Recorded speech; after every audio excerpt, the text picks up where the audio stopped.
반갑습니다. 오늘 또 참으로 좋은 날입니다. 오늘은 4월 2일 토요일이네요.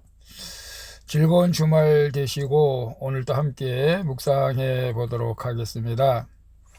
오늘의 묵상은 마가복음 12장 13절에서 27절 말씀을 통해서 예수님을 책 잡으려는 자들이라는 제목으로 함께 묵상해 보도록 하겠습니다. 먼저 본문을 함께 보도록 하겠습니다.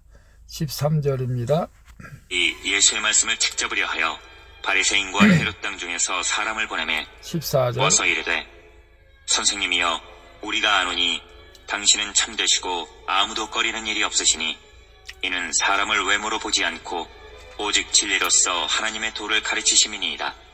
가이사에게 세금을 바치는 것이 옳으니까 옳지 아니하니까 15절 우리가 바치리이까 말리이까 한데 예수께서 그 외식함을 아시고 이르시되 어찌하여 나를 시험하느냐 데나리온 하나를 가져다가 내게 보이라 하시니 16절 가져왔거늘 예수께서 이르시되 이 형상과 이 글이 누구의 것이냐 이르되 가이사의 것이니이다. 17절 이에 예수께서 이르시되 가이사의 것은 가이사에게 하나님의 것은 하나님께 바치라 하시니 그들이 예수에 대하여 매우 놀랍게 여기더라. 18절 부활이 없다 하는 사두개인들이 예수께 와서 물어 이르되 19절 선생님이여 모세가 우리에게 써주기를 어떤 사람의 형이 자식이 없이 아내를 두고 죽으면 그 동생이 그 아내를 취하여 형을 위하여 상속죄를 세울지니라 하였나이다. 20절 지형제가 있었는데 마지가 아내를 취하였다가 상속죄가 없이 죽고 21절 둘째도 그 여자를 취하였다가 상속죄가 없이 죽고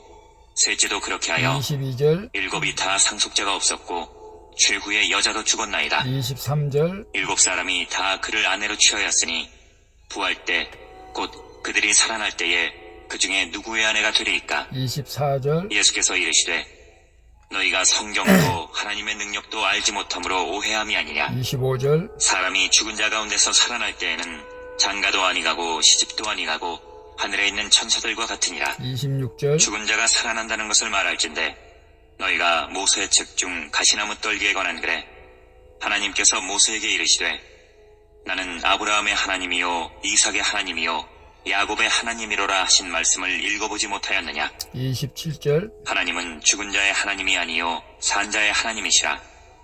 너희가 크게 오해하였도다 하시니라. 아멘. 27절까지만 봤습니다. 본문 요약은 이렇습니다. 바리새인과 헤롯 당 사람들은 로마의 세금을 내는 문제로 예수님을 공경에 빠뜨리려고 하지만 예수님의 지혜로운 말에 놀랍니다.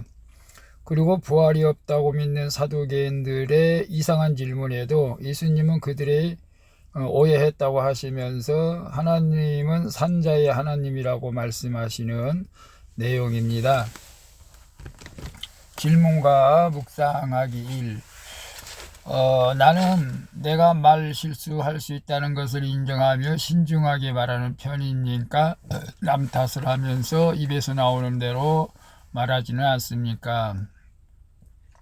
13절에 보면 그들이 예수의 말씀을 책잡으려 하여 바리새인과 헤롯 당 중에서 사람을 보냈다고 말씀하고 있습니다. 종교 지도자들이 바리새인과 헤롯 당원들을 예수께 보내 주님의 말을 책잡으려고 합니다. 정치 종교적으로 절대 하나 될 수 없는 바리새인과 헤롯 당 사람들이 예수님을 해하려는 악한 일에 하나가 된 것이죠. 이처럼 우리 주변에도 우리 말을 책잡으려고, 즉 다시 말하면 말 실수를 통해서 허물을 밝히려고 하는 악한 사람들이죠. 이것이 사탄이 호심탐탐 돌고 있다는 것을 우리는 알아야 됩니다. 말에 실수가 없는 자라면 곧 온전한 사람이라고 야고보서 3장 2절의 말씀처럼 말 실수하지 않기는 매우 어렵다는 것을 우리에게 말하죠. 날마다 말씀으로 자기 죄를 보는 자만이 때맞는 말을 할 수가 있게 될 줄로 믿습니다. 그러면은 책 잡히지 않고 말의 올무에서 자유하게 될 줄로 믿습니다. 그래서 내가 말 실수를 할 수 있다는 것을 인정하며 신중하게 말하는 편입니까? 아멘이죠. 저 같은 경우도 가능한 한 말을 안 하려고 합니다. 왜냐하면 실수할까봐 그런 거죠.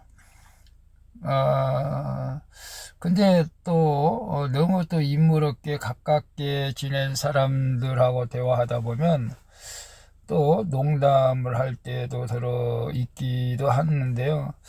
어쨌거나 우리가 말로 실수해서 사람을 또 실망시키거나 또 그걸로 분쟁이 일어나는 일은 없기를 바랍니다. 남 탓을 하며 입에서 나오는 대로 말하지는 않습니다. 입에서 나오는 대로 말하는 사람은 어떤 사람들은 자기 성격이라고 그러는데 그렇지 않습니다. 입에서 나오는 대로 우리가 다 말을 해서는 안 됩니다. 우리가 지혜롭게 말을 해야 될 줄로 믿습니다. 2번 봅니다. 정부의 정책이 마음에 들지 않는다고 비난하며 세금을 미루거나 탈시한 적은 없습니까? 내가 순종하고 따라야 할 나의 법과 질서는 무엇입니까? 17절에 보면 예수께서 이르시되 가이사의 것은 가이사에게 하나님의 것은 하나님께 바치라 하니 그들이 예수께 대하여 매우 놀랍게 여기더라고 말씀하고 있는데요. 예수님을 찾아온 그들은 미리 계획된 말로 아보하며 가이사에게 세금을 바치는 것이 옳은지 예수님께 묻죠. 이 질문 자체는 악하지는 않지만 그 동기가 악하다는 것이죠. 세금을 내라고 하면 바리새인들이 신앙을 버렸다고 비난할 것이고 내지 말라고 하면 헤롯 당원들이 로마에 대한 반역이라고 몰아세울 것이기 때문에 그렇죠. 그러나 예수님은 가이사의 것은 가이사에게 하나님의 것은 하나님께 바치라는 창조적인 답으로 그들을 놀랍게 하십니다. 이는 모든 것이 하나님의 것이듯 가이사도 하나님의 것이기에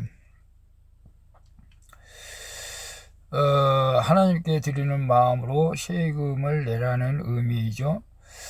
그래서 우리가 정부의 정책이 마음에 들지 않는다고 해서 비난하면 세금을 미루고 탈시한 적, 글쎄요, 저는 아직 세금을 낼 만한 그런 위치가 되지 못합니다.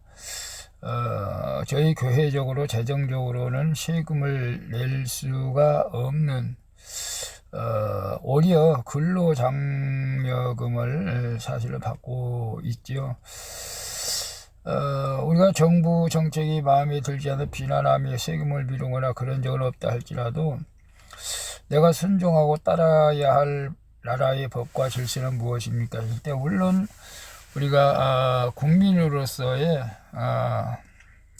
납세의 의무라든지 국방의 의무라든지 교육의 의무라든지 이런 것도 우리가 따라야 하겠지만 그래서 코로나 시대에 우리가 참 예배 드리지 말라고 했을 때에 참 갈등하고 번민하고 그랬었습니다. 이거 정부 정책에 따라야 되느냐 말아야 되느냐 고민도 많이 했었고 그럼에도 불구하고 많이 따라줬죠. 사실은 비대면 예배로서 우리가 많이 따라줬는데 물론 우리가 정책 우리가 나라를 위해서 기도해야 됩니다만은 그러나 신앙과 또 반대되는 현상이 왔을 때 어떻게 할 것인가 우리가 고민해 볼 필요는 있죠. 그래서 우리가 차별금지법이라든지 이런 것들을 또 반대할 것은 또 반대해야 되겠죠. 오늘 우리는 하나님께서 여러분에게 지혜를 주신 대로 이 나라의 법과 질서를 지키면서 신앙 안에서 예수님처럼 창조적인 지혜로 살아갈 수 있기를 축복합니다. 3번 봅니다. 나는 예수님의 부활이 믿어집니까? 부활의 능력으로 필요한 내 삶의 사건은 무엇입니까? 18절 27절 보면 부활이 없다 하는 사두개인들이 예수께 와서 물어 이르되 하나님은 죽은 자의 하나님이 아니요 산 자의 하나님이시라. 너희가 크게 오해하였도다. 사두개인들이 계대, 즉 혼인법을 들어 예수께 이상한 질문을 합니다. 이 법은 후손 없이 죽은 형제를 위해 동생이 형수를 취해 그 가문을 보존해주고 약자인 과부를 보호하려는 취지의 법인데요. 형수제수체인가? 그게 우리나라에도 그런 것들이 있었죠. 이에 예수님은 너희가 성경도 하나님의 능력도 알지 못한다고 하십니다. 그들은 오로지 이 땅에서 잘 사는 것에만 관심이 있기에 부활이 믿어지지 않기 때문에 그렇습니다. 성경을 하나님의 말씀으로 믿고 그 말씀이 오늘 내게 주시는 말씀임을 알 때 죽은 자가 아닌 산자의 하나님을 경험하게 되는 것입니다. 그것이 곧 부활의 능력인 줄로 믿습니다. 나는 예수님의 부활이 믿어집니까? 아멘이죠. 물론 우리가 의심을 하려고 할 때도 있겠지만 절대 그것은 하나님의 뜻은 아니고 악한 마귀들이 우리에게 의심을 가져다 주는 것입니다. 부활이 믿어지고 부활의 능력이 필요한 내 삶의 사건은 무엇일까요? 글쎄요. 여러분, 부활의 능력이 필요한 내 삶의 사건은 무엇일까요? 요즘 코로나 시대에 많은 사람들이 코로나에 확진되면은 혹 죽지 않을까 그런 두려움이 있지는 않는지요. 물론 죽고 사는 것이 우리의 계획대로 되는 것은 아니죠. 하나님께서 언제든지 우리는 오라면 갈 수 있는 믿음의 삶이 되어야 될 줄로 믿습니다. 이것이 부활의 능력이 오늘 우리에게 필요한 사건인 줄로 믿습니다. 그래서 저인들 어찌 죽음이 두렵지 않겠습니까마는 그러나 우리가 부활의 능력의 사건을 믿는다면 그 어떤 것도 두려울 것이 없는 줄로 믿습니다. 제가 설교 시간에 이런 예화를 한번 들어 적이 있는데요. 세상에서 가장 무서운 사람이 누굴까? 술 취한 사람이다. 술만 먹으면 너 죽고 나 죽자 하면서 달려들어서 싸우려고 하는 사람들, 술 취한 사람이다. 두 번째는 소방수다. 소방수. 물불을 가리지 않고 위험한 곳에 전화만 오면 달려가는 119 소방수. 물불을 가리지 않는다. 그 다음에 세 번째가 예수 그리스도의 부활을 믿는 자.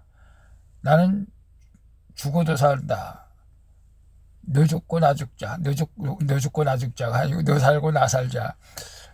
여러분은 이 셋 중에 누가 가장 무서운 사람일 것 같아요? 싸운다고 했을 때 나는 죽어도 산다고, 이 부활신앙이 가장 무서운 사람이라는 것입니다. 악한 마귀도 부활신앙을 가진 사람을 가장 무서워합니다.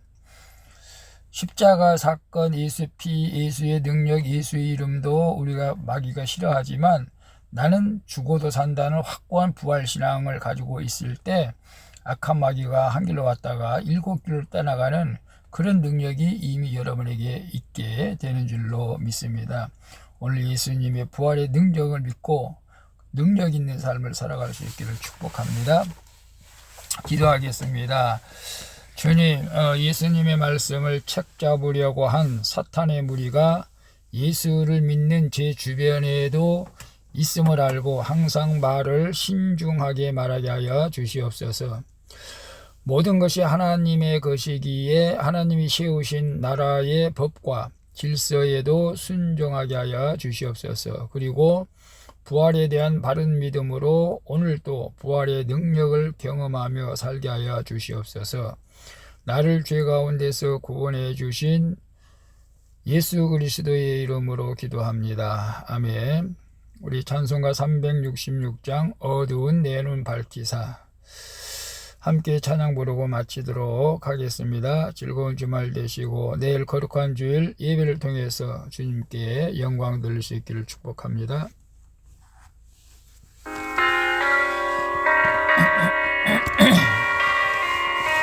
여러분, 영안의 눈과 귀가 활짝 열려서 주 예수 그리스도께서 여러분과 함께 하시고 부활하신 것을 볼 수 있기를 주님의 이름으로 축복합니다.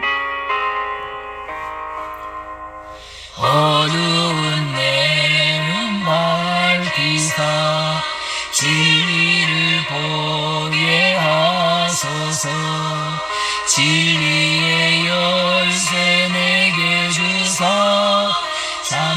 다시 찾게 하소서.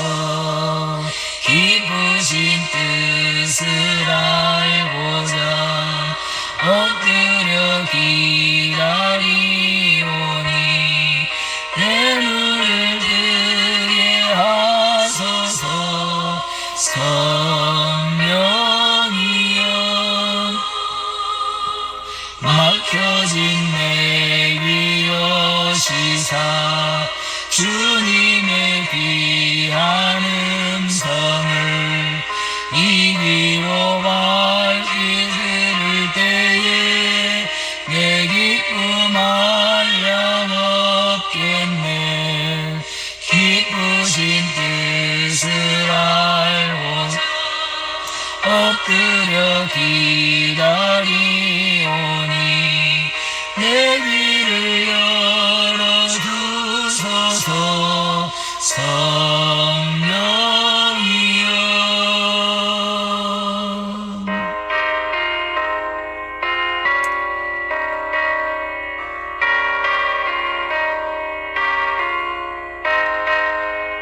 나는 부활이요 생명이니 나를 믿는 자는 죽어도 살겠고 살아서 믿는 자는 영원히 죽지 아니하리라. 아멘. 몽해진 내 인여시사 복음을 널리 전하고 차가운 내 맘 녹여주사 사랑을 하게 하소서. 기쁘신 뜻을